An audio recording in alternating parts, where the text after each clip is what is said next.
আমি মনে করি আরব আমিরাতের এই দলটার সাথে ইন্ডিয়া যদি ব্যাট করে আগে ৩০০ রান করবে, ৩০০ থেকে ৩৫০ রান করবে।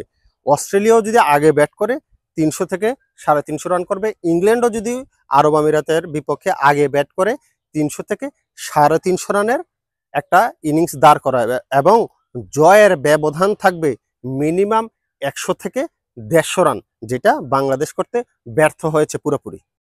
বাংলাদেশ এবং আরব আমিরাতের মধ্যে সেকেন্ড ম্যাচ। প্রথম ম্যাচ বাংলাদেশ জিতেছে, তবে যেভাবে জিতেছে সেটা নিয়ে অনেকেরই প্রশ্ন আছে। অনেকেই মনে করে যে এই ধরনের খেলা আরব আমিরাতের সাথে মানায় না, বাংলাদেশ এর চাইতে ভালো দল, এর চাইতে ভালো করা উচিত ছিল।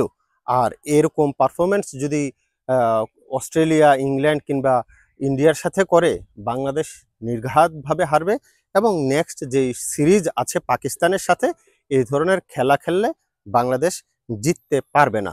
আলোচনা করব আগামী ম্যাচ নিয়ে। সাদাকে সাদা, কালোকে কালো বলিব, সাদাকে কালো, কালোকে সাদা বলিতে পারিব না, আর আইসক্রিম ব্যতীত কারো পা চাটিতে পারিব না। Hello viewers, it's me Roni bro, welcome to another new video. কথা বলছিলাম বাংলাদেশ বনাম আরব আমিরাতের সেকেন্ড ম্যাচ নিয়ে। প্রথম ম্যাচ বাংলাদেশ জিতেছে, তবে জিতার যেই একটা কম্পিটিশন হয়েছে আরব আমিরাতের মতো দেশের সাথে, দলের সাথে, এটা আসলে মানা যায় না। বাংলাদেশ এক পর্যায়ে মনে হচ্ছিল যে হেরেই যাবে, কারণ তারা ১৩৪ করে ফেলেছিল আপনার ৩ উইকেটে।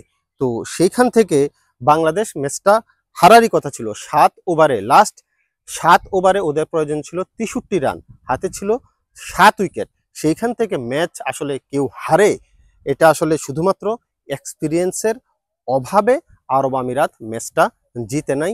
অন্য যে কোনো দল হলে, জিম্বাবুও যদি হতো, সেই জায়গায়ও কিন্তু আরব আমিরাতের জায়গায় জিম্বাবু হলেও কিন্তু ম্যাচ জিতে যেত, বাংলাদেশ ম্যাচ হেরে যেত। এখন সেকেন্ড ম্যাচে কি করতে পারে বাংলাদেশ?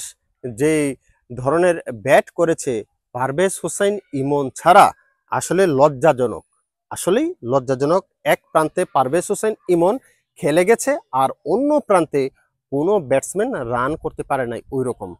আপনার শুরু থেকে তানজিদ হাসান তামিম কিছুটা ১০ না ১২ রান করেছিল, মনে হচ্ছিল যে তার ব্যাটে বলে হচ্ছে, কিন্তু অফ স্টাম্পের অনেক বাইরের একটা বল আপনার শট খেলতে গিয়ে কিপারের কাছে ক্যাচ দিয়ে আউট হয়ে গেল। লিটন কুমার দাস একেবারে সুন্দর একটা বলে এলবিডব্লিউ হয়ে গেল।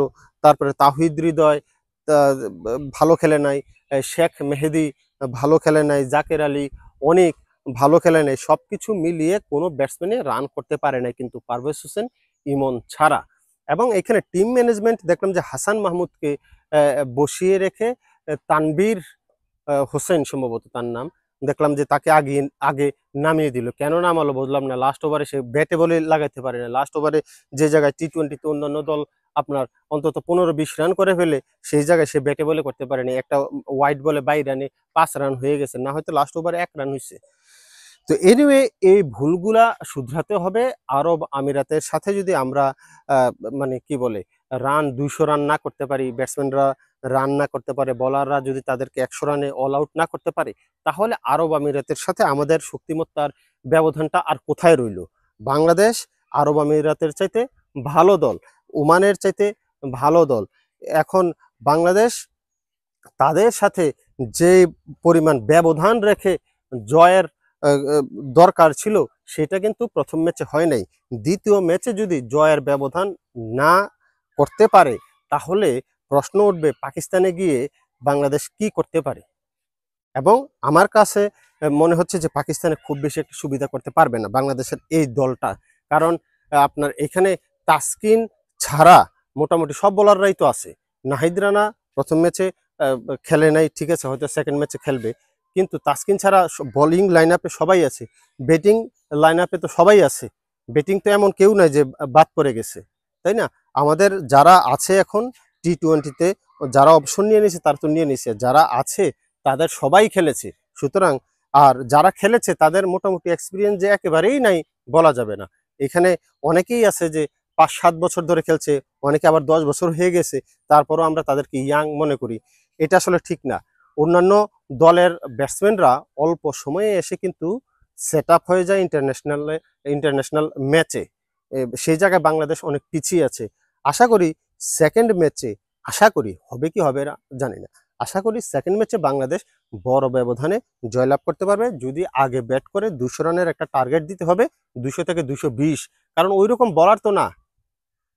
জুবাইদুল্লাহ না জানি জায়েদুল্লাহ একটা বলার দেখলাম, একটু ভালো বল করছে, এছাড়া তার কোনো বলার নেই। তাদেরকে তো ধুম ধাক্কা মারা দরকার। সেই জায়গায় বাংলাদেশ দল কিন্তু ওইভাবে কোনো বলারকে হিট করতে পারে নাই। সুতরাং প্রথম ম্যাচে যাই হয়েছে, সেকেন্ড ম্যাচে যদি 200 থেকে 220 রান না করে এবং বিপক্ষ দলকে যদি আপনার 100 রানে অল আউট না করতে পারে, তাহলে আসলে এই খেলার কোনো মূল্য নাই। তাহলে তো আমরা সমানে সমান হয়ে গেলাম। ব্যবধান গড়তে হবে। বাংলাদেশ টি-20 খেলে কবে থেকে? যেদিন থেকে টি-20 আবিষ্কার হয়েছে। আর আরব আমিরাত 2 বছরে, 6 বছরে, 9 বছরে একটা ম্যাচ খেলে। সুতরাং তাদের তুলনায় আমাদের এক্সপিরিয়েন্স বেশি, তাদের তুলনায় আমাদের রেজাল্টও ভালো হওয়া দরকার, বেশি ভালো হওয়া দরকার। কোনো রকমে জয়লাভ করলে আসলে ইন্টারন্যাশনালে আপনি সার্ভাইভ করতে পারবেন না বড় বড় দলগুলোর সাথে। দেখা যাক দ্বিতীয় ম্যাচে কি হয়।